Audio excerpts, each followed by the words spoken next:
बालाघाट की 6 विधानसभा सीटों पर जीत हार का फैसला इलेक्ट्रॉनिक वोटिंग मशीन और डाक मतपत्र में सुरक्षित हो गया है, मगर कांग्रेस के प्रत्याशियों के मन में कई तरह की शंकाएं भी जन्म ले रही है। शायद इसी के चलते स्ट्रांग रूम से लेकर डाक मतपत्रों की सुरक्षा में कांग्रेस ने अपने कार्यकर्ताओं को तैनात कर रखा है। साथ में यह कार्यकर्ता निर्वाचन संबंधी सभी गतिविधियों पर भी पैनी नज़र रखे हुए हैं। दरअसल सोमवार को तहसील कार्यालय के स्ट्रांग रूम में डाक मतपत्रों का सॉर्ट आउट कार्य चल रहा था। इसे लेकर जैसे ही कांग्रेस के अभिकर्ताओं को जानकारी मिली, वे तहसील कार्यालय पहुंच गए और डाक मतपत्रों के सॉर्ट आउट पर सवाल उठाने लगे। उनका यह कहना था कि जब यह कार्य 2 दिसंबर को डाक मतपत्र शिफ्ट होने के बाद होना चाहिए था, तो फिर इसे 27 नवंबर को क्यों किया जा रहा है। कुछ भी थोड़ी इसी में तो सन लगाइए, बनाओ वीडियो बनाओ और बुलाओ पत्रकारों को। कलेक्टर साहब से बात करता हूँ। कोई रिस्पांस नहीं दे रहे हैं, बोल रहे हैं फोन पे कोई सूचना होती है क्या? इतना गंभीर मामले को आप ऐसा कीजिए, हम लोग भी कल ट्रेनिंग लेके आए भोपाल से, हमारे कोई मामले में कुछ निर्वाचन के नियम कानून लिखित आपको हमको सूचना देना था, उसके बाद आपको पेटी खोलना था। बताइए आपका परिचय क्या है सर? हाँ मेरे बताइए। और लिखित में हमारे को दिए हो क्या आपने? नहीं, फोन से बुलवा अनुभव मुनियारे जी के किसी भी को? दोनों पक्ष को हम फोन से बुलवा लेते हैं, इसके बाद ही खोलते हैं। नहीं, गलत है सर, और ये तो 2 तारीख को खोलना था। मौखिक खोलना चलता है, आपको कागज में लिखित देना चाहिए। जो दिशा निर्देश है राज्य निर्वाचन आयोग के, 2 तारीख का काम था। निर्देश दिया आज ये आप ये कैसे कर रहे हैं आज? नहीं, ये तो विधानसभा वार रख रहे हैं ना। नहीं, ये पैकेट खोलना ही नहीं था, ये खोलना ही नहीं था। ये आप ये बताइए, ये काम करने अभी आपको किसने निर्देश दिया? ये काम करने किसने निर्देशित किया है आपको? बताइए ना भैया। एसडीएम ने बोला, कलेक्टर ने बोला, किसने बोला? ट्रेनिंग में बताया गया है कि ये विधानसभा वार। एसडीएम का नंबर दो आप। दीजिए, बात करो मेरे पास से। बोलो नंबर।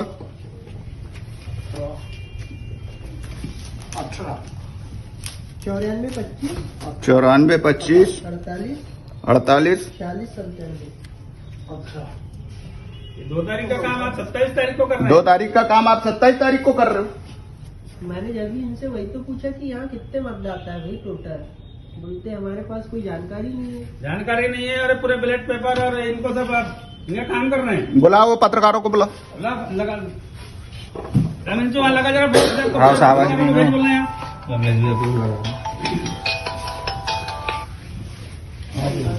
ऐसा थोड़ी अपनी मर्जी से कुछ भी काम करेंगे।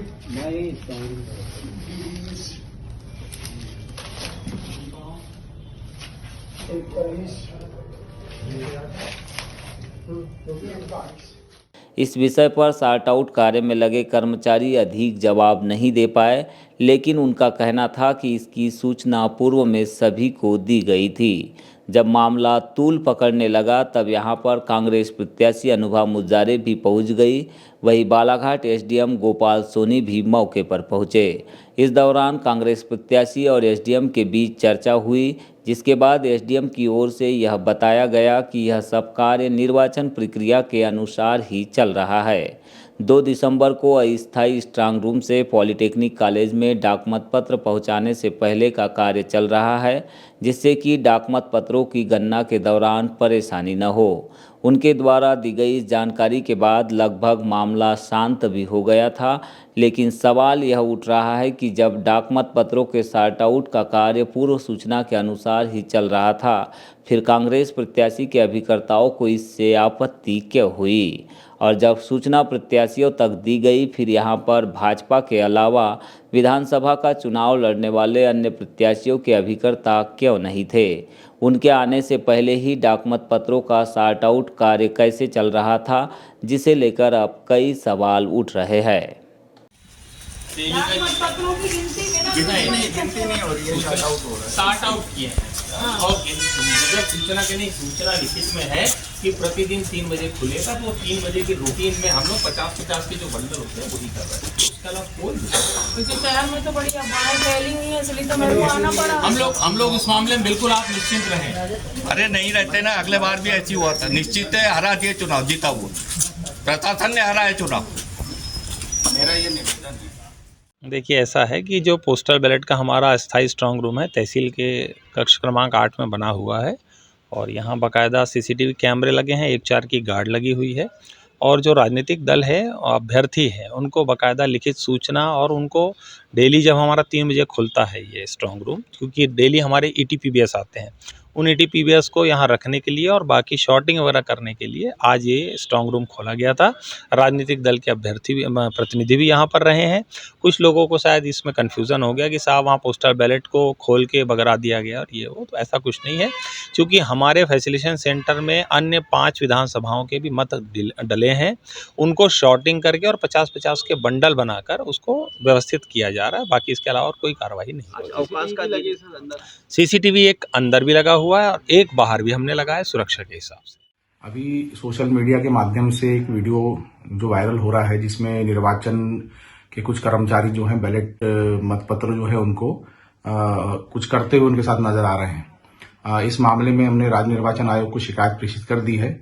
मुझे संशय है कि कहीं ना कहीं सत्ता के दबाव में या प्रभाव में इस तरीके से काम किया जा रहा है, क्योंकि मैं चूंकि एक प्रत्याशी हूं और निर्वाचन आयोग ने प्रत्याशियों के लिए जानकारी पहुंचाने के लिए सोशल मीडिया के माध्यम से व्हाट्सएप ग्रुप बनाया है, जहां छोटी छोटी कार्रवाई की भी जानकारी लिखित में हम अभ्यर्थियों को, प्रत्याशियों को दी जाती है।